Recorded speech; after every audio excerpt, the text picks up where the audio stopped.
ಅವತ್ತಿನ ಕಾಲದಲ್ಲಿ ಈ ರಾಸಾಯನಿಕ ಕೃಷಿ ಹೇಳ್ತಕ್ಕಂಥ ಕ್ರಾಂತಿಗೆ ಕಾರಣ ಏನು ಕೇಳಿದ್ರೆ ನಮ್ಮ ದೇಶದ ಬಡತನ ಇತ್ತು, ಆಹಾರ ಧಾನ್ಯಗಳ ಕೊರತೆ ಇತ್ತು. ರಾಸಾಯನಿಕಗಳನ್ನು ತಂದು ಜನರಿಗೆ ಪರಿಚಯ ಮಾಡಿದ್ರು. 5 ವರ್ಷದಲ್ಲಿ ಬೆಳೀತಕ್ಕಂಥ ಬೆಳೆಗಳನ್ನು ಒಂದೇ ವರ್ಷದಲ್ಲಿ ಬೆಳೀತಕ್ಕಂಥ ಶುರು ಮಾಡಿದ್ರು. ಆ ಒಂದು ಕಾಲಘಟ್ಟದಲ್ಲಿ ಅದು ಅನಿವಾರ್ಯ ಇತ್ತು. ಈಗ ಅದಕ್ಕೊಂದು ಸಿಂಪಲ್ ಉದಾಹರಣೆ ಅಂತಂದರೆ 1900 ಕೇವಲ ಉರುವಲು ಅಂದ್ಕೂಳೆ ಉರುವಲೊಂದು ಒಂದಿಂದನೇ ಅರಣ್ಯ ನಾಶ ಆಗೋದಿಲ್ಲ. ಪ್ರತಿಯೊಬ್ಬ ರೈತನು ಪ್ರತಿ ವರ್ಷ ಗದ್ದೆಗೆ ಬೇಲಿ ಕಟ್ತಾನೆ, ತನ್ನ ಬಣವೆಗೆ ಬೇಲಿ ಕಟ್ತಾನೆ, ಅಗೆ ಬೀಜ ಹಾಕಿದ ಅಂದ್ಕೊಳ್ಳೆ ಬೇಲಿ ಕಟ್ತಾನೆ. ಅವನಿಗೆ ಗುದ್ಲಿ ಹಾರೆಕೋಲು ಕತ್ತಿ ಇಂಥದಕ್ಕೆ ಪಿಕಾಸುಗಳಿಗೆ ಕಾವು ಹಾಕಬೇಕು ಅಂದ್ಕೊಳ್ಳೆ ಅರಣ್ಯ ಕಡಿತಾನೆ. ಅದಾದ ನಂತರ ಎಲ್ಲೋ ಒಂದು ಸಣ್ಣ ಪುಟ್ಟ ಸೋಗೆ ಮನೆಗಳು ಎಲ್ಲರದ್ದು ಸೋಗೆ ಮನೆಗಳಿಗೆ ಪ್ರತಿ ವರ್ಷ 3 ವರ್ಷ 4 ವರ್ಷಕ್ಕೆ ಆ ಗಳಗಳನ್ನು ಚೇಂಜ್ ಮಾಡಬೇಕು, ದಬ್ಬೆಗಳನ್ನು ಚೇಂಜ್ ಮಾಡಬೇಕು. ಅವಾಗೆಲ್ಲದನ್ನೂ ರೈತ ಏನು ಮಾಡ್ತಿದ್ದ ಕೇಳಿದರೆ ಅರಣ್ಯವನ್ನು ಅವಲಂಬಿಸಿ ಜೀವನ ಮಾಡ್ತಾಯಿದ್ದ. ಆ ಕಾರಣದಿಂದ ಅರಣ್ಯ ನಾಶ ಆಗ್ತಾ ಬಂತು. ಅದು ಆ ಕ್ಷಣಕ್ಕೆ ವರ ಆಯಿತು. ಶಾಪ ಹೇಗಾಯಿತು ಕೇಳಿದರೆ, ಏನು ಇವತ್ತು ಉತ್ತರ ಕನ್ನಡ ಜಿಲ್ಲೆಯಲ್ಲಿ ಒಂದು 350 ಪ್ರಭೇದದ ಏನು ಮರಗಳಿದ್ದಾವೆ, ಅದು ಒಂದು ಎಲ್ಲೋ ಒಂದು ಕಡೆ ಔಷಧಿಗೆ ಒಂದು ಬೀಜಕ್ಕೆ ಸಮೇತ ಅದು ಸಿಗ್ತಾ ಇರಲಿಲ್ಲ. ಅದನ್ನೆಲ್ಲ ಕಟ್ ಮಾಡ್ಕೊ ಬರ್ತಿದ್ರು. ಆಗ್ತಿತ್ತು, ಅನಿವಾರ್ಯತೆ ಇತ್ತು. ಮನುಷ್ಯನಿಗೆ ತಾನು ಬದುಕಬೇಕು ಅಂತಕ್ಕಂಥದ್ದು ಮುಖ್ಯ ಬಿಟ್ಟರೆ ಮತ್ತೊಬ್ಬ ಬದುಕಬೇಕು ಅಂತಕ್ಕಂಥ ಆಸೆ ಇರೋದಿಲ್ಲ. ಈಗ 25 ಚೀಲ ಭತ್ತ ಆಗಿತ್ತು, ಈ ವರ್ಷ 15 ಆಗಿದೆಯಪ್ಪ, 15 ಸಾಕು ನನಗೆ ಹೇಳ್ತಕ್ಕಂಥ ಮನಸ್ಥಿತಿ ಉಂಟಲ್ಲ, ಆ ಮನಸ್ಥಿತಿ ಹೇಳ್ತಕ್ಕಂಥದ್ದೇ ಒಬ್ಬ ರೈತನಿಗೆ ಮುಖ್ಯ ವಿಷಯ ಆಗಿರೋ ಕೃಷಿಯಲ್ಲಿ. ಏನೋ ದೇವರು ಅವಾಗ 25-30 ಚೀಲ ಕೊಟ್ಟಿದ್ನಪ್ಪ, ಈ ವರ್ಷ 15 ಆಯಿತು, ತೃಪ್ತಿ ಪಡಬೇಕದ್ರಲ್ಲಿ. ಆ ತೃಪ್ತಿ ಅನ್ನೋದೇ ಮನುಷ್ಯನ ನೆಮ್ಮದಿಯ ಇದು. ಆ ನೆಮ್ಮದಿ ಹೇಳ್ತಕ್ಕಂಥದ್ದು ಕೃಷಿಯಲ್ಲೇ ಇದೆ ಬಿಟ್ಟರೆ ಬಿಸ್ನೆಸ್ನಲ್ಲೂ ಇಲ್ಲ, IT-BT ಫೀಲ್ಡ್ನಲ್ಲೂ ಇಲ್ಲ, ಮತ್ತಾವುದೇ ಹೊರಗಡೆ ಸಿಟಿಯ ಜೀವನ. ಒಂದು ಅದೇ ವರದಾನ ಅಂತದಕ್ಕೆ ಮತ್ತೊಂದು ಪ್ಲಸ್ ಪಾಯಿಂಟ್ ಇದೆ. ಒಂದು ವಿಷಯವನ್ನು ಎರಡೂ ಮುಖದಲ್ಲಿ ನಾವು ವಿಚಾರ ಮಾಡಬೇಕಾಗುತ್ತೆ. ಕೃಷಿ ಬದುಕು ಅದು ನೆಮ್ಮದಿಯ ಬದುಕು. ಮೇಲ್ನೋಟಕ್ಕೆಲ್ಲೋ ಒಂದು ಕಡೆ ಕಷ್ಟ ಅಂತ ಕಾಣಬಹುದು ಅಥವಾ ಅನಿಸ್ಬಹುದು. ಆದರೆ ಕೃಷಿಯ ಒಳನೋಟ ಇದು ಉಂಟಲ್ಲ, ಅದು ಒಳಗೆ ಮಾತ್ರ ಶಾಂತಿ ಮತ್ತು ನೆಮ್ಮದಿಯನ್ನು ಕೊಡ್ತದೆ. ಈಗ ಇವತ್ತು ಯಾರೋ ಒಬ್ಬ ಸಿಟಿಯಲ್ಲಿ IT-BTಯಲ್ಲಿ ಕೆಲಸ ಮಾಡ್ತಾ ಇದ್ದೇನೆ ಅಂತಾರೆ, ಅವ ಮೇಲ್ನೋಟದ ಶ್ರೀಮಂತ. ಅವನಿಗೆ 9:00ವರೆಗೆ ಹೋಗಬೇಕು ಅಂತಂದ್ರೆ ಅಲ್ಲಿ 9:00ವರೆಗೆ ಹೋಗಬೇಕು. 9:35 ಆಯಿತು ಅಂತಂದ್ರೆ ಅಲ್ಲಿ ಅವನಿಗೆ ಗೇಟು ಬಾಗಿಲು ಹಾಕಿರುತ್ತೆ, ಅಲ್ಲಿ ಹೋಗಿ ಎಲ್ಲಿ ತಂದು ಕೊಡ್ಲಿಕ್ಕೆ ಬರೋದಿಲ್ಲ, ಅವ್ನು ಮನೆಗೆ ವಾಪಸ್ ಬರಬೇಕು. ಅಷ್ಟು ಒತ್ತಡಗಳಲ್ಲಿ ಅವನು ಶ್ರೀಮಂತನಾಗಿದ್ದಾನೆ. ಇಲ್ಲಿ ಒತ್ತಡ ಅಂತಕ್ಕಂಥ ವಿಷಯ ಕೃಷಿಯಲ್ಲಿ ಇರೋದಿಲ್ಲ. ಸಮಾಧಾನದಲ್ಲಿ ಈಗ ಮಾಡೋ ಕೆಲಸ ಇನ್ನು 15 ನಿಮಿಷ ಬಿಟ್ಟು ಮಾಡ್ಬೋದು ಅಂತಕ್ಕಂಥ ನೆಮ್ಮದಿ ಇಲ್ಲಿರುತ್ತೆ. ಇಲ್ಲಿ ಇದು ಒಳನೋಟದ ಶಾಂತಿಯನ್ನು ಕೊಡ್ತದೆ, ಮೇಲ್ನೋಟದಲ್ಲಿ ಇದು ಕಷ್ಟ ಅಂತಲೇ ಅನಿಸ್ತದೆ ನನ್ನ ಅನಿಸಿಕೆ ಪ್ರಕಾರ. ಈಗ ಕೃಷಿಯಲ್ಲಿ ರಾಸಾಯನಿಕ ಮತ್ತು ಇದು ಸಾವಯವ ಅಂತಕ್ಕಂಥ ಒಂದು 2 ವಿಭಾಗ ಇದೆ. ಎಲ್ಲರೂ ರಾಸಾಯನಿಕ ಕೃಷಿಯಿಂದ ಸಾವಯವ ಕೃಷಿಗೂ ಕೂಡ ಮರಳ್ತಾ ಇದ್ದಾರೆ, ಸಾವಯವ ಕೃಷಿಯಿಂದ ಮತ್ತು ಪುನಃ ರಾಸಾಯನಿಕಕ್ಕೂ ಹೋಗ್ತಾ ಇದ್ದಾರೆ. ಯಾಕೆಂದರೆ ಇಲ್ಲಿ ಶ್ರಮ ಜಾಸ್ತಿ. ನಾನು ಎರಡನ್ನೂ ಮಾಡಿದವನು. ನಾನು ಕೂಡ ಕೃಷಿಯಲ್ಲಿ ಸಾವಯವ ಮತ್ತು ರಾಸಾಯನಿಕ, ಮೊದಲೇ ರಾಸಾಯನಿಕ ಮಾಡ್ತಿದ್ದೆ, ಈಗ ಸಾವಯವ ಕೃಷಿಯನ್ನು ಪ್ರಾರಂಭ ಮಾಡಿ 20-25 ವರ್ಷ ಆಯಿತು. ಇಲ್ಲಿ ಶ್ರಮಗಳು ಜಾಸ್ತಿ. ಯಾಕೆಂದರೆ ಒಂದು NPK ಬೇಕು ಅಂತಂದರೆ 50 kg ಬ್ಯಾಗು 400-500 ರೂಪಾಯಿ ಅಥವಾ 2000 ರೂಪಾಯಿ ಕೊಟ್ಟರೆ ಇಮಿಡಿಯೇಟ್ ತಂದು ಆವತ್ತಿನ ದಿವಸ ಎರಚಿಬಿಡ್ಬೋದು. ಅದೇ ಜೀವಾಮೃತ ಮಾಡಬೇಕು ಅಂತಂದರೆ 15-20 ದಿವಸ ಕಾಯಬೇಕು. ಆ 200 ಲೀಟ್ರ್ ಡ್ರಮ್ಮನ್ನು ಪ್ರತಿ ದಿವಸ 8 ದಿವಸ ಕರಡಬೇಕು. ಆಮೇಲೆ ಸೊಪ್ಪಿನ ತೊಪ್ಪಲ ತೊಗೊಂಡು ಈ ಕಡೆ ಸಿಂಪಡಿಸ್ಬೇಕು. ಆವಾಗ ಸಮಯ ಮತ್ತು ಶ್ರಮ ಎರಡೂ ಜಾಸ್ತಿ ಸಾವಯವದಲ್ಲಿ. ನನಗೆ ಗೊತ್ತದು, ಅನುಭವ ಇದೆ. ಯಾಕೆಂದರೆ ಜೀವಾಮೃತ ಮಾಡಿದ್ದೇನೆ, ಗೋವಾಮೃತ ಮಾಡಿದ್ದೇನೆ, ಎಷ್ಟೋ ಸೊಪ್ಪುಗಳ ಕಷಾಯಗಳನ್ನು ಕ್ರಿಮಿನಾಶಕವಾಗಿ ಬಳಸಿ ನಾನು ಎಲ್ಲ ಕೃಷಿಗಳನ್ನು ಮಾಡಿದ್ದೇನೆ. ಆದರೆ ಜನ ನೆಮ್ಮದಿಯ ಬದುಕನ್ನು ಕಾಣಬೇಕು ಆದರೆ ಒಂದು ಪ್ರಮಾಣದ ಈ ಪ್ರಮಾಣದ ಕಷ್ಟವನ್ನು ಪಡಬೇಕು. ನಾನು ನೆಮ್ಮದಿಯಾಗಿದ್ದೇನೆ ಹೇಳ್ತಕ್ಕಂಥದ್ದು. ಈ ಮೇಲ್ನೋಟದ ಸಂತೋಷ ಬೇರೆ, ಒಳನೋಟದ ಸಂತೋಷ ಬೇರೆ. ಈ ಮೇಲ್ನೋಟದ ಸಂತೋಷ ಅಂತಂದರೆ ಈಗ ಹೇಳಿದ್ನಲ್ಲ, ಈ IT-BTಯಲ್ಲಿ ಸಿಟಿಯಲ್ಲಿ ಇವತ್ತು ಬೆಳಗ್ಗೆ ಮುಂಚೆ ಹೋದವನು ಸಾಯಂಕಾಲ ವಾಪಸ್ ಮನೆಗೆ ಬರ್ತಾನೆ ಹೇಳೋ ಭರವಸೆ ಇಲ್ಲ. ಅದು ಒಂದು ಶ್ರೀಮಂತಿಕೆಯ ಮೇಲ್ನೋಟದ ಇದು. ಅದು ನೆಮ್ಮದಿ ಉಂಟ ಕೇಳಿದರೆ ನೆಮ್ಮದಿ ಇಲ್ಲಿದೆ, ಅಲ್ಲೂ ಒತ್ತಡ ಇದೆ, ಅಲ್ಲಿ ಒತ್ತಡ ಇದೆ, ಇಲ್ಲಿ ನೆಮ್ಮದಿ ಇದೆ ಅಷ್ಟೇ. ಸಾವಯವಕ್ಕೂ ರಾಸಾಯನಿಕಕ್ಕೂ ಕೃಷಿಯಲ್ಲಿ ಇರ್ತಕ್ಕಂಥ ಒಂದು ಇದು. ಇನ್ನು ಪ್ರಕೃತಿದತ್ತವಾದಂಥ ಬೆಳೆ ಒಬ್ಬನಿಗೆ ಸ್ವಲ್ಪ ಜಾಸ್ತಿ ಬರ್ಬೋದು, ಒಬ್ಬನಿಗೆ ಸ್ವಲ್ಪ ಕಡಿಮೆ ಬರ್ಬೋದು. ಅದು ನಿಸರ್ಗ ನಿರ್ಮಿತವಾದಂಥ ಬೆಳೆ ಬಿಟ್ಟರೆ ಈ ವರ್ಷ ಆ್ಯಕ್ಚುಲಿ ಮಳೆ ಕಡಿಮೆ. ನಮ್ಮ ಹತ್ರ ದುಡ್ಡು ಕೊಟ್ಟರೆ ಮಳೆ ಹೊಯ್ಸೋಕ್ಕಾಗತ್ತಾ? ಅಥವಾ ಮಳೆ ಹೊಯ್ತಾ ಇದ್ದರೆ ನಾನೇನೋ ಒಂದು ಸ್ವಲ್ಪ ದುಡ್ಡು ಕೊಡ್ತೇನೆ ಅಥವಾ ಯಾರಿಗೋ ಒಂದಿಷ್ಟು ಲಂಚ ಕೊಡ್ತೇನೆ, ಮಳೆ ಕಡಿಮೆ ಮಾಡಿಸಪ್ಪ ಅಂತ. ಇದು ಯಾರಿಂದಲೂ ಏನೂ ಸಾಧ್ಯ ಇಲ್ಲ. ಇದು ಪ್ರಕೃತಿ ಹೇಳೋದು ನಮ್ಮನ್ನು ಹುಟ್ಟಿಸಿದೆ. ಆ ಪ್ರಕೃತಿಗೆ ಅನುಕೂಲವಾಗಿ ನಾವು ಬದುಕೋದನ್ನು ಕಲಿಬೇಕು ಬಿಟ್ಟರೆ ಪ್ರಕೃತಿಯ ವಿರುದ್ಧವಾಗಿ ಏನೋ ಒಂದಿಷ್ಟು ನಾನು ನೆಮ್ಮದಿಯನ್ನು ಕಾಣ್ತೇನೆ ಅಂತಂದರೆ ಅದು ಅಸಾಧ್ಯವಾದಂಥ ಮಾತು. ಈಗ ನಾವು ಸ್ವಾಭಾವಿಕವಾಗಿ ಚಳಿ ಆದಾಗ ಬಟ್ಟೆ ಹೊತ್ಕೊಂಡ್ಬಿಡ್ತೇವೆ, ಬೇಸಿಗೆಯಲ್ಲಿ ಇರ್ತಕ್ಕಂಥ ಬಟ್ಟೆಯನ್ನು ತೆಕ್ಕತ್ತೇವೆ. ಮಳೆ ಬಂತು ಅಂದ ತಕ್ಷಣ ಕೊಡೆ ಹಿಡಿತೇವೆ. ಇದು ಅತೀ ಹಿಂದಿಂದ ಬಂದಂಥ ನಾವು ಜೀವನ ಶೈಲಿ. ಇದನ್ನು ಬಿಟ್ಟು ಬೇರೆ ಏನೋ ಮಾಡ್ತೇನೆ ಅಂತಂದರೆ ಇದು ಬದುಕಿನ ಲಕ್ಷಣ ಅಲ್ಲ ಅಂತ ನನ್ನ ಅನಿಸಿಕೆ. ರಾಸಾಯನಿಕ ಕೃಷಿನೂ ಮಾಡಿದ್ದೀರಾ, ಹೌದು, ಸಾವಯವ ಕೃಷಿನೂ ಮಾಡಿದ್ದೀರಾ. ಅಂದ್ರೆ ರಾಸಾಯನಿಕದಿಂದ ಸಾವಯವ ಕಡೆ ಬಂದ್ರಿ, ಹೌದು. ಪುನಃ ಸಾವಯವದಿಂದ ರಾಸಾಯನಿಕ ಇಲ್ಲ ಪೂರ್ತಿಯಾಗಿ ಹೋಗಿಲ್ಲ. ಈಗ ಮೊದಲು ನಾವು ಮಾಡ್ತಾ ಇರ್ತಕ್ಕಂಥದ್ದು ರಾಸಾಯನಿಕ ಕೃಷಿ ಆಗಿತ್ತು. ಯಾವಾಗ ಈ ಪಾಳೇಕರ ಕೃಷಿ ಹೇಳ್ತಕ್ಕಂಥದ್ದೇನು ಪ್ರಾರಂಭ ಆಯಿತು, ಅದಾದ ನಂತರ ಹೆಚ್ಚು ಗೋವನ್ನು ಇಟ್ಕೊಂಡು ಗೋವಿನ ಸಗಣಿ ಅಥವಾ ಗಂಜಲಗಳಿಂದ ಏನು ಈ ರೀತಿಯ ಒಂದು ಹೊಸ ಸಾವಯವ ವಸ್ತುಗಳನ್ನು ತಯಾರು ಮಾಡಿ ಕೃಷಿ ಮಾಡಬಹುದು ಅಂತ ಈಗ ಒಂದು 20-25 ವರ್ಷಕ್ಕೆ ಯಾವಾಗ ಪ್ರಚಾರಕ್ಕೆ ಬಂತೋ ಅಥವಾ ನಮ್ಮ ಅನುಭವಕ್ಕೆ ಅದು ಜ್ಞಾನಕ್ಕೆ ಬಂತೋ, ಆ ಸಮಯದಿಂದ ನಾವು ಕೃಷಿಯನ್ನು ಮತ್ತೆ ಪುನಃ ಸಾವಯವಕ್ಕೆ ಅಳವಡಿಸ್ತಾ ಬಂದ್ವಿ. ಓಕೆ, ಅಂದ್ರೆ ನಮ್ಮ ಹಿರಿಯರು ಮಾಡ್ತಿದ್ದು ಗೋ ಆಧಾರಿತ ಕೃಷಿ. ಗೋ ಆಧಾರಿತ ಏನು ಒಂದು 20 ವರ್ಷದಿಂದ ಏನು ಕಲಿಬೇಕಾಗಿಲ್ಲ ಗೋ ಆಧಾರಿತ. ಹೌದು. ನಮ್ಮ ಪೂರ್ವಜರೆಲ್ಲ ಮಾಡ್ತಿದ್ರು, ಅದನ್ನೇ ನಾವು ಫಾಲೋ ಮಾಡ್ಕೊಂಡು ಬಂದಿದ್ರೆ ಸಾಕಾಗ. ಹೌದು. ಆದ್ರೆ ಅದು ನಿಲ್ಲಿಸಿದ್ವಿ ಎಲ್ಲೋ ಮಧ್ಯಭಾಗ. ಅದೆಲ್ಲೋ ಒಂದು ಕಡೆ ನಿಲ್ತು. ಕಾರಣ ಏನು ಕೇಳಿದರೆ, ಅದಕ್ಕೆ ಯಾರ್ದೋ ಒಂದು ಯಾವುದೋ ಒಂದು ಪಂಗಡಗಳ ಮೇಲೋ ಅಥವಾ ಒಂದು ಸಮುದಾಯದ ಮೇಲೋ ಅಥವಾ ಒಂದು ಊರಿನ ಮೇಲೋ ಆಕ್ಷೇಪ ಮಾಡಲಿಕ್ಕೆ ಬರೋದಿಲ್ಲ. ಕಾರಣ ಅವತ್ತಿನ ಕಾಲದಲ್ಲಿ ಈ ರಾಸಾಯನಿಕ ಕೃಷಿ ಹೇಳ್ತಕ್ಕಂಥ ಕ್ರಾಂತಿಗೆ ಕಾರಣ ಏನು ಕೇಳಿದರೆ, ನಮ್ಮ ದೇಶದ ಬಡತನ ಇತ್ತು, ಆಹಾರ ಧಾನ್ಯಗಳ ಕೊರತೆ ಇತ್ತು. ರಾಸಾಯನಿಕಗಳನ್ನು ತಂದು ಜನರಿಗೆ ಪರಿಚಯ ಮಾಡಿದ್ರು. 5 ವರ್ಷದಲ್ಲಿ ಬೆಳೀತಕ್ಕಂಥ ಬೆಳೆಗಳನ್ನು ಒಂದೇ ವರ್ಷದಲ್ಲಿ ಬೆಳೀತಕ್ಕಂಥ ಶುರು ಮಾಡಿದ್ರು. ಆ ಒಂದು ಕಾಲಘಟ್ಟದಲ್ಲಿ ಅದು ಅನಿವಾರ್ಯ ಇತ್ತು. ಈಗ ಅದಕ್ಕೊಂದು ಸಿಂಪಲ್ ಉದಾಹರಣೆ ಅಂತಂದರೆ, 1984, 85, 86ನೇ ಸಾಲಿನಲ್ಲಿ ನಮ್ಮ ಉತ್ತರ ಕನ್ನಡ ಜಿಲ್ಲೆಯಲ್ಲಿ ಅತಿ ಫಾರೆಸ್ಟ್ಗಳು ಕಡಿಮೆ ಆಗಿ ಏನಾಯಿತು ಕೇಳಿದರೆ ಉರುವಲಿನ ಸಮಸ್ಯೆ ಆಯಿತು. ಸುಡಲಿಕ್ಕೆ ಕಟ್ಟಿಗೆನೇ ಇರಲಿಲ್ಲ ಹೇಳ್ತಕ್ಕಂಥ ಸಂದರ್ಭದಲ್ಲಿ ಸರ್ಕಾರದವರು ಎಲ್ಲರೂ ವಿಚಾರ ಮಾಡಿ ಇಮಿಡಿಯೇಟಾಗಿ ಪ್ಲ್ಯಾಂಟೇಷನ್ಗಳನ್ನು ಮಾಡಬೇಕು ಅಂತ ವಿದೇಶದ ಒಂದು ಆಕೇಶವನ್ನು ತಂದು ಹಾಕಿಬಿಟ್ರು. ಆ ಆಕೇಶವನ್ನು ತಂದು ಹಾಕಿದ್ದು ವರನೂ ಆಯಿತು, ಶಾಪನೂ ಆಯಿತು. ವರ ಹೆಂಗಾಯಿತು? ವರ ಹೇಗಾಯಿತು ಕೇಳಿದರೆ, ಅವತ್ತಿನ ಕಾಲದಲ್ಲಿ ಅದು ಸ್ಪೀಡಲ್ಲಿ ಹೆಚ್ಚು ಕಡಿಮೆ 5ರಿಂದ 6 ವರ್ಷ 8 ವರ್ಷಕ್ಕೆ ಅದು ದೊಡ್ಡ ದೈತ್ಯಾಕಾರದ ಮರವಾಗಿ ಕಟಿಂಗ್ ಮಾಡಿ ಅದನ್ನ ಉರುವಲಿಗೆ ಬಳಸ್ತಕ್ಕಂಥ ಒಂದು ಯೋಜನೆಯನ್ನು ಉದ್ದೇಶದಿಂದ ತಂದರು ಅದನ್ನು.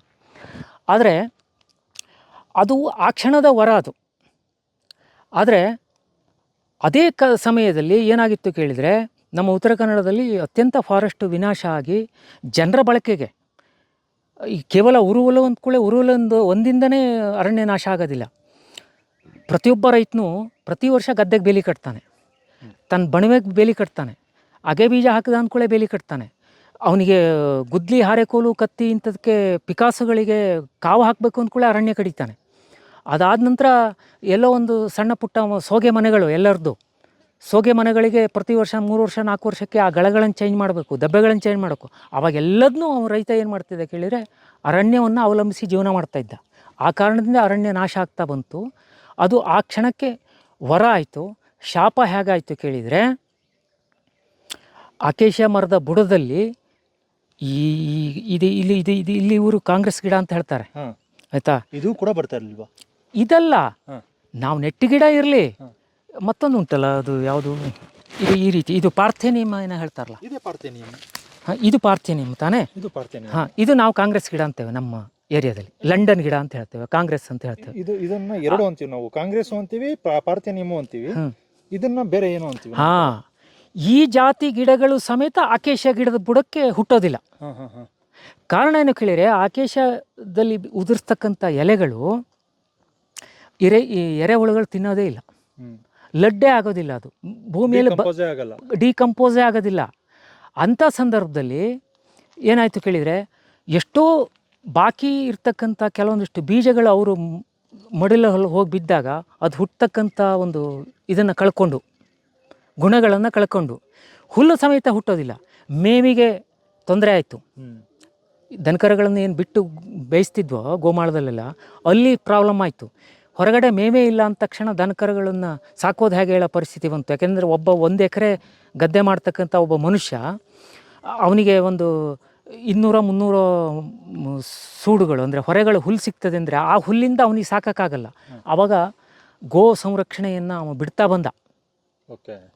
ಅಕೇಶಿಯಾ ಬಂದ್ಮೇಲೆ ಗೋ ಸಂರಕ್ಷಣೆ ಕಮ್ಮಿ ಆಯ್ತು. ಕಡಿಮೆ ಆಯಿತು ಅಂತಂದರೆ ಅಲ್ಲಿ ಅನಿವಾರ್ಯತೆ ಇತ್ತು. ಹೌದು. ಮೇವುಗಳಿಲ್ಲ. ಯಾಕೆಂದರೆ ಒಂದು ವರ್ಷ ಅವ 3 ತಿಂಗಳಲ್ಲಿ ಬೆಳೆದಿರ್ತಕ್ಕಂಥ ಮೇವುಗಳನ್ನು ಒಂದು ವರ್ಷ ಇಡೀ ಕಾಲ ಕೊಡ್ಲಿಕ್ಕೆ ಆಗೋದಿಲ್ಲ ಅವನಿಗೆ. ಕಳೆದ ಒಂದು ವರ್ಷದ 6 ತಿಂಗಳುಗಳಲ್ಲಿ ಅದು ಗುಡ್ಡೆ ಮೇಲೆ ಅಂದರೆ ಕಾಡಿನಲ್ಲೇ ಅವು ಜೀವನ ಮಾಡ್ಕೊಂಡು ವಾಪಸ್ ಸಾಯಂಕಾಲ ಮನೆಗೆ ಬರ್ತಿದ್ವು. ಆವಾಗ ಹುಲ್ಲು ಹಾಕ್ತಕ್ಕಂಥ ಕೆಲಸ ಇಲ್ಲ. ಒಂದು ಪ್ರಾಬ್ಲಮ್ ಅದಾಗಿ ಗೋ ಸಂರಕ್ಷಣೆಗೆ ಅದೊಂದು ಇದಾಯಿತು, ಏನು ಮೇವಿನ ಕೊರತೆಯಿಂದನೂ ಆಯಿತು. ಆದರೆ ಇನ್ನೊಂದು ಅದೇ ವರದಾನ ಅಂತದಕ್ಕೆ ಮತ್ತೊಂದು ಪ್ಲಸ್ ಪಾಯಿಂಟ್ ಇದೆ. ಒಂದು ವಿಷಯವನ್ನು ಎರಡೂ ಮುಖದಲ್ಲಿ ನಾವು ವಿಚಾರ ಮಾಡಬೇಕಾಗತ್ತೆ. ಅವತ್ತು ಉತ್ತರ ಕನ್ನಡ ಜಿಲ್ಲೆ ಅಂತ ಏರಿಯಾದಲ್ಲಿ ಅಕೇಶಿಯಾ ಅಂತಕ್ಕಂಥದ್ದು ಬೆಳೀದೇ ಇದ್ದಿದ್ದರೆ 10, 15, 20 ವರ್ಷಗಳಲ್ಲಿ ಇವತ್ತಲ್ಲಿ ಏನಾದರೂ ಒಂದು ಫರ್ನಿಚರೋ, ಒಂದು ಬಾಗಿಲೋ ಅಥವಾ ಏನೋ ಒಂದು ಮನೆಗೆ ಸಂಬಂಧಪಟ್ಟ ಸಾಮಾನುಗಳಿಗೆ ಪೂರ್ತಿ ಅದು ಅದ್ಭುತವಾದಂಥ ಕಟ್ಟಿಗೆ ನಾಟ ಅಕೇಶಿಯಾ ಇದೆಯಲ್ಲ, ಶಾಮಿಲಲ್ಲಿ ಅತ್ಯಂತ ಕಡಿಮೆ ರೇಟಲ್ಲಿ ಸಿಗುತ್ತೆ, ತುಂಬ ಗಟ್ಟಿ ಬಾಳಿಕೆ ಬರುತ್ತೆ. ಇವತ್ತು ಎಷ್ಟೋ ಜನ ನಮ್ಮ ಬಡತನ ಇರ್ತಕ್ಕಂಥ ಜನಗಳು ಮನೆ ಕಟ್ಟಿದ್ರು ಕೂಡ ಅದೇ ಕಟ್ಟಿಗೆ ಅಂತಂದು ಮನೆ ಕಟ್ಟಿದ್ದಾರೆ, ಇವತ್ತಿಗೂ ಗಟ್ಟಿ ಇದೆ. ಅದು ಕೂಡ ಒಂದು ವರ. ಹೌದು. ಅಕಸ್ಮಾತ್ ಅದಿಲ್ಲ ಅಂದಿದ್ರೆ ನಮ್ಮ ಒಂದು ದೇಶೀಯ ಮಟ್ಟದಲ್ಲಿ ಏನು ಇವತ್ತು ಉತ್ತರ ಕನ್ನಡ ಜಿಲ್ಲೆಯಲ್ಲಿ ಒಂದು 350 ಪ್ರಭೇದದ ಏನು ಮರಗಳಿದ್ದಾವೆ, ಅದು ಒಂದು ಎಲ್ಲೋ ಒಂದು ಕಡೆ ಔಷಧಿಗೆ ಒಂದು ಬೀಜಕ್ಕೆ ಸಮೇತ ಅದು ಸಿಗ್ತಾ ಇರಲಿಲ್ಲ. ಅದನ್ನೆಲ್ಲ ಕಟ್ ಮಾಡ್ಕೊ ಬರ್ತಿದ್ರು. ಆಗ್ತಿತ್ತು, ಅನಿವಾರ್ಯತೆ ಇತ್ತು. ಮನುಷ್ಯನಿಗೆ ತಾನು ಬದುಕಬೇಕು ಹೇಳ್ತಕ್ಕಂಥದ್ದು ಮುಖ್ಯ ಬಿಟ್ಟರೆ ಮತ್ತೊಬ್ಬ ಬದುಕಬೇಕು ಹೇಳ್ತಕ್ಕಂಥ ಆಸೆ ಇರೋದಿಲ್ಲ. ಅಂದರೆ ಅಕೇಶಿಯಾ ಬಂತು, ಫರ್ನಿಚರ್ ಆಯಿತು, ಮನೆಗೆ ವಾಸ್ಕಲ್ಲಾಯಿತು, ಎಲ್ಲ ಆಯಿತು. ಹಾಂ, ಇನ್ನೊಂದು ಕಡೆ ಅದು ನಮ್ಮ ಪ್ರಕೃತಿ ಹಾಳು ಮಾಡ್ತು, ಪರ್ಯಾಯವಾಗಿ ಹಾಳು ಮಾಡ್ತು. ಆದರೆ ಹಾಳು ಮಾಡಿದೆ, ಒಳ್ಳೇದು ಮಾಡಿದೆ. ಈಗ ನೋಡಿ, ವಿಚಾರ ಮಾಡಿ, ಆ ಮರಗಳಲ್ಲಿ ತಂದು ಬೆಳೆಸಲಿಲ್ಲ ಅಂತಂದರೆ ಈಗ ಇವತ್ತು ನಾನೇ ಇಲ್ಲೊಂದು 75-100 ಜಾತಿಯ ಗಿಡಗಳೇನು ಇದೆಯಲ್ಲ, ಏನು ಆ ಕಡೆಯಿಂದ ತಂದು ಇಲ್ಲಿ ನೆಟ್ನಲ್ಲ, ಅದರ ಬೀಜಗಳ ಸಮೇತ ಅಥವಾ ಆ ವೃಕ್ಷಗಳು ಹೀಗಿದ್ವು ಅಂತ ಮುಂದಿನ ತಲೆಮಾರಿಗೆ ಸೋರ್ಸಕ್ಕೆ ಸಮೇತ ಇರೋದಿಲ್ಲಾಗಿತ್ತು ಅಂತ. ಹೌದು. ಇದನ್ನ ಏನಂತೀರಾ ನೀವು? ಆ ಕ್ಷಣದ ಪರಿಹಾರಗಳು ಇದ್ದಂತೆ ಒಳ್ಳೇದು ಆಗುತ್ತೆ, ಕೆಟ್ಟದ್ದು ಆಗುತ್ತೆ. ಆದರೆ ಯಾವುದು ಒಳ್ಳೇದು ಯಾವುದು ಕೆಟ್ಟದ್ದು ನಾವು ಯಾವ್ದು ಆಯ್ಕೆ ಮಾಡ್ಕೊಳ್ಳೋದ್ರ ಮೇಲೆ ಕೃಷಿನೂ ಇದೆ, ಅರಣ್ಯನೂ ಇದೆ, ವ್ಯವಹಾರನೂ ಇದೆ, ಜೀವನ ಕ್ರಮ ಕೂಡ ಇದೆ ಅಂತ ನನ್ನ ಅನಿಸಿಕೆ. ಅಂದ್ರೆ ನಾವು ಯಾವ ರೀತಿ ಯೋಚನೆ ಮಾಡ್ತೀವಿ, ನಾವು ಅದನ್ನು ಯಾವ ರೀತಿ ತಗೊಂತೀವಿ. ಹೌದು ಹೌದು ಹೌದು ಹೌದು ಹೌದು ಹೌದು. ಸಿಲ್ವರ್ ಕೂಡ ಹಂಗೆ, ಅದು ಡಿಕಂಪೋಸ್ ಆಗಲ್ಲ. ಹೌದು ಹೌದು. ಸಿಲ್ವರ್ ಕೂಡ ಯಾರು ಪ್ರಮೋಟ್ ಮಾಡ್ತಲ್ಲ, ಯಾರು ಕೂಡ ಕೊಡ್ತಾ ಇಲ್ಲ. ಅದು ಹೌದು, ಜಾಸ್ತಿ ಕೊಡ್ತಾರೆ. ಹೌದು. ಅದು ಅಷ್ಟೇ, ನೀಲಗಿರಿನೂ ಅಷ್ಟೇ. ನೀಲಗಿರಿ ಅದು ಅಂತರ್ಜಲನೇ ಹಾಳು ಮಾಡುತ್ತೆ. ಅಂತರ್ಜಲ ನೀಲಗಿರಿಗಿಂತ ಜಾಸ್ತಿ ಅಕೇಶಿಯಾ ಹಾಳು ಮಾಡುತ್ತೆ. ಹೌದು, ಆ ರೀತಿ ಇರುತ್ತೆ. ಅಂದರೆ ಒಂದು ವಸ್ತು ಅಥವಾ ಒಂದು ವಿಷಯ ಅಥವಾ ಒಂದು ವ್ಯಕ್ತಿಯಿಂದ ಒಳಿತು ಇರುತ್ತೆ, ಕೆಡುಕು ಇರುತ್ತೆ. ಅದರಲ್ಲಿ ಪರ್ಸಂಟೇಜ್ ಯಾವ್ದು ಜಾಸ್ತಿ ಇದೆ ಅದು ಪಬ್ಲಿಸಿಟಿ ಆಗ್ತಾ ಹೋಗುತ್ತೆ. ಹೌದು. ಹಾಗೆ ಅಂದರೆ ಇದನ್ನು ಎರಡನ್ನೂ ತುಲನಾತ್ಮಕವಾಗಿ ಅಧ್ಯಯನ ಮಾಡಬೇಕಾಗತ್ತೆ ಒಂದು ವಿಷಯದ ಮೇಲೆ ಮಾತಾಡಬೇಕಿದೆ. ಆದ್ರೂ ನಮಗೆ ದೀರ್ಘಾವಧಿಯಲ್ಲಿ ಯಾವುದು ತುಂಬಾ ಒಳ್ಳೇದಾಗುತ್ತೆ ಅದ್ರ ಕಡೆ ಹೋಗ್ಬೇಕು. ಹೌದು ಹೌದು. ಈಗ ಸಾವಯವ ಕೃಷಿ ನನಗೆ ಸ್ಟಾರ್ಟಿಂಗ್ ಏನೋ ನನಗೆ ಆಗಲಿಲ್ಲ, ಲಾಸ್ ಆಗೋಯ್ತು, 2-3 ವರ್ಷಕ್ಕೆ ಬಂದ್ಬಿಟ್ಟೆ, ತಿರ್ಗಾ ವಾಪಸ್ ರಾಸಾಯನಿಕಕ್ಕೆ ಹೋದೆ, ಅದು ಯಶಸ್ಸಲ್ಲ. ಹೌದು. ಅದು ಅದರಲ್ಲಿ ಗೆಲುವು ಇಲ್ಲ. ಈಗ ರಾಸಾಯನಿಕದಲ್ಲಿ ಮೊದಲಿಗೆ ಗೆಲುವಿರುತ್ತೆ, ಹೌದು, ಆಮೇಲೆ ಸೋಲು. ಸಾವಯವದಲ್ಲಿ ಮೊದಲಿಗೆ ಸೋಲು ಇರುತ್ತೆ, ಆಮೇಲೆ ಅದು ನಿಶ್ಚಿತವಾಗಿ ಗೆಲುವಾಗ್ತಾನೆ ಇರ್ತದೆ. ಆ ಗೆಲುವಾಗ್ತಕ್ಕಂಥ ಪ್ರಮಾಣದ ಪರ್ಸೆಂಟೇಜ್ ತುಂಬ ಕಡಿಮೆ ಇರೋದಕ್ಕಾಗಿ ಅದನ್ನೇ ಸ್ವೀಕಾರ ಮಾಡಿ ಆ ಬದ್ಧತೆಗೆ ಮನಸ್ಸನ್ನು ಒಪ್ಕೊಳ್ಬೇಕು ನಾವು.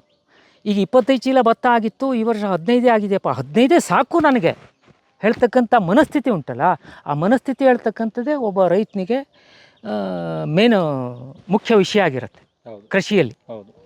ಏನೋ ದೇವರು ಅವಾಗ 25-30 ಚೀಲ ಕೊಟ್ಟಿದ್ನಪ್ಪ, ಈ ವರ್ಷ 15 ಆಯಿತು, ತೃಪ್ತಿ ಪಡಬೇಕು ಅದರಲ್ಲಿ. ಆ ತೃಪ್ತಿ ಅನ್ನೋದೇ ಮನುಷ್ಯನ ನೆಮ್ಮದಿಯ ಇದು. ಆ ನೆಮ್ಮದಿ ಹೇಳ್ತಕ್ಕಂಥದ್ದು ಕೃಷಿಯಲ್ಲೇ ಇದೆ, ಬಿಟ್ಟರೆ ಬಿಸ್ನೆಸ್ನಲ್ಲೂ ಇಲ್ಲ, IT-BT ಫೀಲ್ಡ್ನಲ್ಲೂ ಇಲ್ಲ, ಮತ್ತು ಯಾವುದೇ ಹೊರಗಡೆ ಸಿಟಿಯ ಜೀವನದಲ್ಲಿ ನಾವು ಕಂಡುಕೊಂಡ ಉದ್ಯೋಗದಲ್ಲಿ ಇಲ್ಲ. ಇದು ಪ್ರಕೃತಿ ದತ್ತವ ಕೊಟ್ಟಿರೋ ಉದ್ಯೋಗ. ಹೌದು ಕೃಷಿ. ಹೌದು. ಮಿಕ್ಕಿದ್ದಲ್ಲ ನಾವು ಕಂಡುಕೊಂಡ ಉದ್ಯೋಗಗಳು. ಹೌದು ಹೌದು ಹೌದು. ಹಂಗಾಗಿ ಇದು ಇಲ್ಲಿಗೇನೆ ಬಂದರೆ ನೆಮ್ಮದಿ ಇರುತ್ತೆ. ನೆಮ್ಮದಿ ಇರುತ್ತೆ. ಸಾವಯವ ಕೃಷಿ ಅಂದ ತಕ್ಷಣ ಯಾವತ್ತಿಗೂ ಆ ಭೂಪ್ರದೇಶವನ್ನು ಒಬ್ಬ ಅನುಭವಿಯಾದವ ಅನುಭವಿಸಬೇಕು. ಈಗ ಈ ಭೂಮಿಯಲ್ಲಿ ಇವರು ಒಂದು ದಿವಸ ಇಲ್ಲೇನೋ ಆಗೋದು, ಕಸ ಕಳೆ ಎಲ್ಲ ತೆಗೆದು ಅವರೇ ಬೀಜ ಬಿತ್ಬಿಡ್ತಾರೆ, ತೊಗರಿ ಬಿತ್ಬಿಡ್ತಾರೆ ಹೇಳಿ ಅಲ್ಲಿ 3 ತಿಂಗಳ ಕಾಲ 4 ತಿಂಗಳ ಕಾಲ ದೋ ಅಂತ ಮಳೆ ಹೊಯ್ತಾ ಇರ್ತದೆ. ಅಲ್ಲಿ ತೊಗರಿನೂ ಬರೋದಿಲ್ಲ, ಅವರೇ ಕಾಳು ಬರೋದಿಲ್ಲ, ಉದ್ದಿನ ಕಾಳು ಬರೋದಿಲ್ಲ. ಅದಕ್ಕೆ ಅದರದ್ದೇ ಆದಂಥ ಒಂದು ಪ್ರದೇಶ ಮತ್ತು ಭೂಗುಣ ಅದಿದೆ. ಅದನ್ನು ಅರಿತು ಯಾರು ಅಲ್ಲಿ ಕೃಷಿ ಮಾಡ್ತಾರೋ ಅವನು ಸಾವಯವ ಮಾಡಿದರೂ ಯಶಸ್ವಿ ಆಗ್ತಾನೆ, ರಾಸಾಯನಿಕ ಮಾಡೋರು ಯಶಸ್ವಿ ಆಗ್ತಾನೆ, ಅದು ಪ್ರಶ್ನೆ ಅಲ್ಲ. ಹಾಗೆ ಅವರೇನೋ ಅಲ್ಲೇನೋ ಒಂದಿಷ್ಟು ಮಾಡಿದ್ದಾರೆ, ನಾವು ತಂದು ಇಲ್ಲಿ ಇದು ಮಾಡಿಬಿಡೋಣ ಅಂತಂದರೆ ಆ ವಿಷಯದಲ್ಲಿ ತುಂಬ ಜಾಗ್ರತೆ ವಹಿಸಬೇಕು ರೈತ. ಆ ಭೂಪ್ರದೇಶದಲ್ಲಿ ಬೀಳ್ತಕ್ಕಂಥ ಮಳೆ ಏನು, ನಮಗೆ ಸಿಗ್ತಕ್ಕಂಥ ನ್ಯಾಚುರಲ್ ಫಾರೆಸ್ಟಿನ ರಾ ಮಟೀರಿಯಲ್ಗಳೇನು. ಈಗ ಇಲ್ಲಿ ಒಂದು ಅಡಿಕೆ ಮರಕ್ಕೋ ಅಥವಾ ಒಂದು ಇದಕ್ಕೋ ಸಾಮಾನ್ಯ 1-2 kg ಆಗಷ್ಟು ಇದನ್ನು ಅಡಿಕೆ ನಮ್ಮ ಏನು ತಿಪ್ಪೆ ಗೊಬ್ಬರ ಹಾಕಿದರೆ ಸಾಕಾಗತ್ತೆ. ಅಲ್ಲ, ಸಾಕಾಗೋದಿಲ್ಲ. ಯಾಕೆ ಸಾಕಾಗೋದಿಲ್ಲ ಕೇಳಿದ್ರೆ ಅಲ್ಲಿ ಬೀಳ್ತಕ್ಕಂಥ ಮಳೆಯ ಪ್ರಮಾಣ ಜಾಸ್ತಿ, ನೀರಿನ ಹರಿವು ಜಾಸ್ತಿ, ಭೂಮಿಯಲ್ಲಿ ಇರ್ತಕ್ಕಂಥ ಸೂಕ್ಷ್ಮ ಜೀವಾಣುಗಳು ಅಥವಾ ಪೋಷಕಾಂಶಗಳನ್ನು ಹರಿದು ಪೂರ್ತಿ ಸಮುದ್ರ ಸೇರೋದೆ. ಆವಾಗ ಅವ ಏನು ಮಾಡ್ತಾನೆ ಕೇಳಿದರೆ 2 kg ಹಾಕೋದು ಬೇಕಾಗ 4 kg ಹಾಕಬೇಕಾಗತ್ತೆ. ಅದನ್ನು ತೊಳೆದೇ ಇದ್ದಾಗ ಮತ್ತೆ ಮೇಲ್ಮುಚ್ಚಿಗೆ ಮಾಡಬೇಕಾಗತ್ತೆ. ಆ ಮೇಲ್ಮುಚ್ಚಿಗೆಗಳು ಸೊಪ್ಪಿರ್ಬೋದು, ದರ್ಕಿರ್ಬೋದು, ಅವೆಲ್ಲ ಫಾರೆಸ್ಟನ್ನು ಅನ್ವಯ ಮಾಡ್ಕೊಂಡು ತಗೊಬರ್ತಾನೆ. ಆವಾಗ ಆ ಫಾರೆಸ್ಟನ್ನು ಉಳಿಸೋದು ಹೇಗೆ, ಮುಂದೆ ಅದರಿಂದ ಪ್ರಯೋಜನ ತಗೊಳ್ಳೋದು ಹೇಗೆ ಹೇಳೋದನ್ನು ರೈತ ಅದನ್ನು ಅನುಭವಕ್ಕೆ ಇಟ್ಕೊಂಡು ಆ ರೀತಿಯಲ್ಲಿ ಅದು ಹಾಳಾಗಬಾರ್ದು, ಇದು ಹಾಳಾಗಬಾರ್ದು, ಜೀವ ವೈವಿಧ್ಯಗಳ ರಕ್ಷಣೆ ಆಗಬೇಕು. ಈ ರೀತಿಯಲ್ಲಿ ಕೃಷಿ ಮಾಡಿದರೆ ಮಾತ್ರ ರೈತ ಸಕ್ಸಸ್ ಆಗುತ್ತಾನೆ. ಯಾಕೆಂದರೆ ಒಂದಕ್ಕೆ ಇದು ಈ ನೋಡಿ, ಈ ಬಾರಿ ಒಂದು 5-6 ವರ್ಷದಿಂದ ಈಚೆಗೆ ನಮ್ಮಲ್ಲಿ ನವಿಲಿನ ಕಾಟಗಳು ತುಂಬ ಜಾಸ್ತಿ ಇದೆ. ನವಿಲು ಸಿಕ್ಕಾಪಟ್ಟೆ ನವಿಲಿದೆ. ನವಿಲು ಜಾಸ್ತಿ ಆಯ್ತು ಅಂದ ಕೂಡ ಹಾವುಗಳ ಸಂಖ್ಯೆ ಕಡಿಮೆ ಆಗುತ್ತೆ. ಹಾವುಗಳ ಸಂಖ್ಯೆ ಕಡಿಮೆ ಆಯಿತು ಅಂದ ತಕ್ಷಣ ಇಲಿಗಳ ಪ್ರಮಾಣ ಜಾಸ್ತಿ ಆಗುತ್ತೆ. ಹೀಗೆ ಒಂದಕ್ಕೊಂದು ಅದು ಚೈನ್ ಲಿಂಕ್, ಅದು ಅದೇ ಜೀವ ವೈವಿಧ್ಯ ಅಂತ ಹೇಳ್ತಕ್ಕಂಥದ್ದು. ಈಗ ಇವತ್ತು ನಮಗೇನೋ 1-2 ವರ್ಷ ತುಂಬ ಸೊಪ್ಪು ಬೇಕು ಅಂತ ನಾವು ಅರಣ್ಯ ನಾಶ ಮಾಡಿಬಿಟ್ರೆ ಮುಂದೆ ಎಲ್ಲಿ ಬರುತ್ತೆ ಸೊಪ್ಪು, ಮರಗಳೆಲ್ಲಿ ಬರುತ್ತೆ? ಅದನ್ನೆಲ್ಲದನ್ನು ಜ್ಞಾನದಲ್ಲಿ ಇಟ್ಕೊಂಡು ಅದನ್ನು ಮಾಡ್ತಾ ಇರ್ತಕ್ಕಂಥದ್ದೇ ಒಂದು ಜೀವ ವೈವಿಧ್ಯ ಕೃಷಿ ಹೇಳ್ತಕ್ಕಂಥದ್ದು ನಿಜವಾದ ಬುದ್ಧಿವಂತ ಒಬ್ಬ ರೈತ ಅಳವಡಿಸ್ತಕ್ಕಂಥ ಕ್ರಮ ಅಂತ ನಾನು ಹೇಳಲಿಕ್ಕೆ ಇಷ್ಟಪಡ್ತೇನೆ.